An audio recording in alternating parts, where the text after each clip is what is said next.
Admin akan membahas alur cerita Dragon Ball Super dalam konteks superhero. Film Dragon Ball Super Superhero sudah rilis di Indonesia pada tanggal 26 Agustus 2022. Dragon Ball Super Superhero adalah film animasi bergenre aksi fantasi yang disutradarai oleh Tetsuro Kodama. Film ini diadaptasi dari komik Dragon Ball karya Akira Toriyama. Menariknya, film ini dibungkus dengan teknologi kartun 3 dimensi dan skin tetap terlihat seperti 2 dimensi. Awalnya sih kelihatan aneh, tetapi lama-lama pada saat adegan pertarungan, kalian akan merasakan ketegangan khas pertarungan Dragon Ball. Film ini menceritakan tentara pita merah yang pernah dihancurkan Son Goku kembali bangkit menciptakan android terakhir. Android terakhir itu bernama Gamma 1 dan Gamma 2. Kedua android itu menyebut diri mereka pahlawan super dan kemudian mulai menyerang Piccolo dan Gohan. Film ini menceritakan Goku dan Vegeta yang kembali melanjutkan pelatihan mereka di bawah Whis di planet Berus. Di sana mereka bergabung dengan Broly untuk dapat mengendalikan amarahnya. Sementara di bumi, tentara pita merah bangkit kembali setelah dihidupkan oleh Komandan Magenta dan perwira staf Carmine merekrut Dr. Hedo, cucu Dr. Gero. Awalnya Dr. Hedo yang masih berusia 24 tahun ini menolak dengan tegas. Akan tetapi Komandan Magenta membujuk dengan memberikan biaya penelitian sebesar apapun yang dia inginkan. Dengan iming-iming ini, Komandan Magenta berhasil membujuk Dr. Hedo. Komandan Magenta merekrut Dr. Hedo bertujuan untuk membalas dendam kepada Piccolo dan Gohan. Tetapi Magenta mengarang cerita kepada Dr. Hedo bahwa Goku dan kawan-kawan adalah alien yang akan menginvasi dan menghancurkan dunia yang bermarkas di Capsule Corporation milik Bulma. Karena ternyata belakangan diketahui Dr. Hedo memiliki hati yang baik, berbeda dengan kakeknya yaitu Dr. Gero. Dr. Hedo dengan keahliannya berhasil menciptakan 2 android baru bernama Gamma 1 dan Gamma 2. 2 android tersebut diciptakan untuk menjadi pahlawan super di masyarakat dan tentu memiliki hati yang baik. Namun, mereka malah mengerahkan Gamma 2 untuk menyerang Piccolo. Ya, itu karena Komandan Magenta memutarbalikkan fakta. Dengan dalih memberantas kejahatan, Gamma 2 menyerang Piccolo. Dalam pertarungan itu, Piccolo kalah dan mengikuti Gamma 2 ke pangkalan tentara pita merah secara diam-diam. Jadi, Piccolo pura-pura kalah nih guys. Di sana, ia menemukan bahwa Magenta dan Hedo sedang mengerjakan android baru bernama Cell Max. Diketahui Cell Max adalah android versi baru dan terbaik sebagai senjata pamungkas yang selalu dipakai Dr. Gero.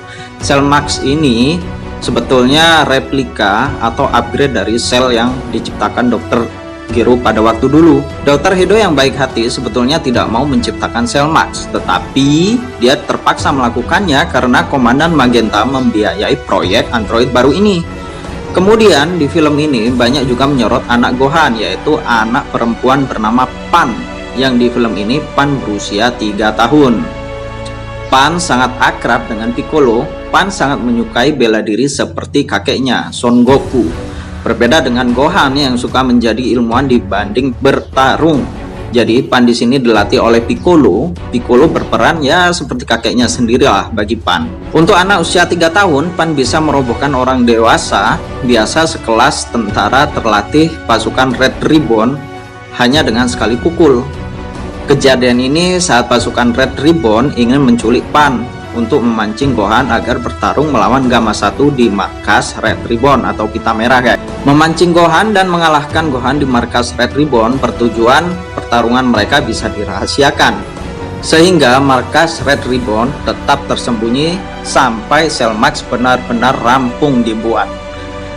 Hal ini makin aman karena markas Red Ribbon dilapisi pelindung kamuflase sehingga tidak terlihat markas tentara elit dari luar. Singkat cerita, Gohan versus Gamma 1 diawali dengan kekalahan Gohan. Karena Gohan yang jarang berlatih, melihat kenyataan ini, Piccolo yang menyamar sebagai tentara Red Ribbon kesal dengan Gohan karena ia malas berlatih.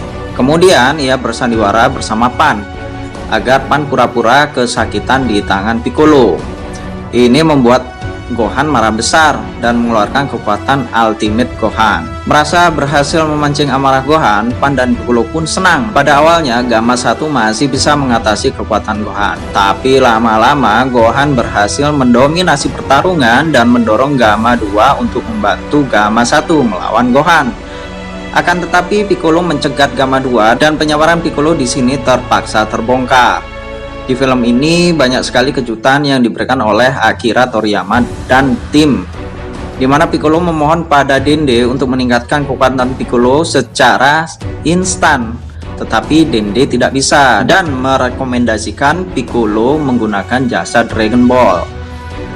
Dende meningkatkan kekuatan Dragon Ball dengan air suci khusus, sehingga membuat naga Shenlong bisa meningkatkan kekuatan Piccolo secara instan dan memberi bonus khusus, yang mana pada saat bertarung melawan Gamma 2, Piccolo berubah wujud menjadi warna merah atau warna oranye ya guys ya, dengan tubuh yang kekar serta pandangan mata yang tajam. Kejutan lain juga di sini terlihat. Untuk kali pertama Beerus bisa jatuh hati kepada manusia biasa, bekas anak buah Frieza, yaitu gadis berambut pendek bernama Celai.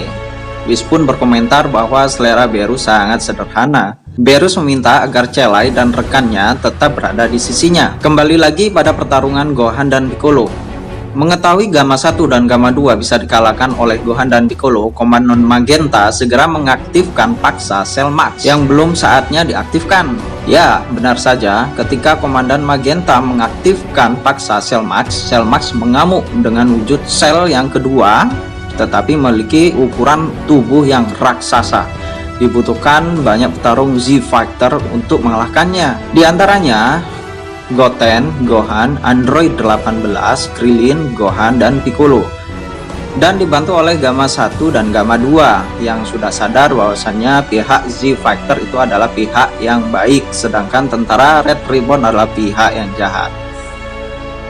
Lantas di mana Goku dan Vegeta? Mereka tidak ikut bertarung dikarenakan atas permintaan Piccolo. Bulma mencoba menghubungi Goku dan Vegeta karena Piccolo mengetahui bahwa musuh kali ini sangat hebat. Hal ini diketahui Piccolo saat menyusup menyamar menjadi tentara Red Ribbon dan mencuri informasi tentang kekuatan musuh. Akan tetapi Bulma kehilangan komunikatornya untuk menghubungi Whis. Ketika mendapatkan komunikatornya, malah Whis tidak mengetahui Bulma meneleponnya. Singkat cerita, Cell Max berhasil dikalahkan setelah susah payah oleh petarung Z-Fighter dengan pengorbanan Gamma 2 yang harus kehilangan nyawa. Jadi di sini Vegeta dan Goku tidak mengetahui bahwa di bumi sedang ada ancaman Red Ribbon ya guys ya. Di sini Gamma 1 dan Gamma 2 mengungkapkan bahwa dalam penciptaan Cell Max, Dr. Hedo tidak setuju. Akan tetapi Komandan Magenta yang berambisi membalas dendam kepada Goku tidak menghiraukan tentang keselamatan bumi karena Cell Max itu adalah bencana. Dengan kepintaran Dr. Hedo, Cell Max yang ia ciptakan berkali lipat lebih kuat dari sel yang pertama dulu, memberikan titik kelemahan pada Cell Max. Gamma memberitahukan bahwa kelemahan Cell Max itu ada di kepala bagian atas di antara dua tanduk Cell Max. Jadi Dr. Hedo ini berjaga-jaga agar Cell Max bisa dikalahkan dengan memberikan kelemahan di kepalanya jika nanti Cell Max mengamuk ya guys ya. Itulah yang menjadi faktor kemenangan Z-Fighter. Dan pada akhir cerita yang happy ending, Dr. Hedo malah melamar kerja kepada Bulma, sang pemilik Capsule Corporation, yang mana perusahaan terkaya di dunia. Dan Bulma menerima lamaran Dr. Hedo karena Dr. Hedo juga lulusan kedokteran serta biologi. Gamma juga menjadi karyawannya Bulma ya guys ya. Bulma bermaksud mengembangkan teknologi kecantikan kulit. Mungkin Bulma ingin ia selalu awet muda. Hal ini didengar oleh Piccolo, dan Piccolo pun menyindir Bulma agar tidak lagi menggunakan Dragon Ball hanya untuk mengencangkan bokong dan memanjangkan bulu mata saja. Di sini Bulma terlihat malu kepada Piccolo. Dan di akhir film diperlihatkan Pan bisa terbang untuk pertama kalinya sesuai kehendaknya. Karena pada saat masih bayi, Pan bisa terbang, hanya saja tidak bisa ia kendalikan. Sekian, terima kasih. Sampai jumpa di lain episode.